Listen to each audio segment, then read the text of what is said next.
আমি হলাম ভূত, সবাইকে ভয় দেখাবো। এই তো আমি বাসায় চলে আসলাম, এখন তাড়াতাড়ি ঘুমাতে যেতে লাগবে। আরে কি ব্যাপার, ওইটা ওইখানে কে দেখলাম? দেখি তো কে ওইটা। আরে এই মেয়ে, তুমি এখানে কি করতেছো? আরে এখানেও দেখি, এ তো নিশ্চয় মনে হয় ভূত। ওরে বাবা, সবখানেই তো দেখতেছি মেয়েটা। তাড়াতাড়ি আমাকে পালাইতে লাগবে, দরজাটা লাগিয়ে দিই। তাড়াতাড়ি পালাই, তাড়াতাড়ি পালাই। আরে বাইরের দরজাটা তো খুলতেছে না। একটা কাজ করি, তাড়াতাড়ি রুমের ভিতরে চলে যাই। এই তো আমি দরজাটা পেয়ে গেছি, তাড়াতাড়ি রুমের ভিতরে চলে যাই। উপরের সিটকিনিটাও লাগাই দিই। এই তো লাগাই দিলাম। যাই হোক, এখন তো আর ভিতরে আসতে পারবে না। আরে ওইটা কি, পর্দাটা ওইভাবে লড়তেছে কেন? দেখি তো, কাছে গিয়ে দেখি তো। ওরে বাবা, আমার তো অনেক ভয় লাগতেছে। ওরে বাবা, আমার তো অনেক ভয় লাগতেছে। তাড়াতাড়ি পালাই, আমি তো পড়ে গেলাম। তাড়াতাড়ি পালাইতে লাগবে। একজন মা কতটা আপন হয়ে থাকে, যার মানেই তাকে জিজ্ঞাসা করে দেখো। তো দেখা যাক বন্ধুরা, এই মায়ের জন্য কে ভিডিওটিতে লাইক এন্ড সাবস্ক্রাইব করে।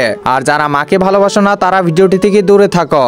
বাঁচাও বাঁচাও বাঁচাও। আরে আমি তো স্বপ্ন দেখতেছিলাম। আমি তো অনেক ভয় পেয়ে গেছি। একটা কাজ করি, একটু পানি খেয়ে নি। আমার যে পরিমাণে ভয় লাগছিল, বাপরে বাপ। যাই হোক, ওইটা তো স্বপ্নই ছিল। একটু বাইরে থেকে ঘুরে আসি। আরে এটা কি, বাঁচাও।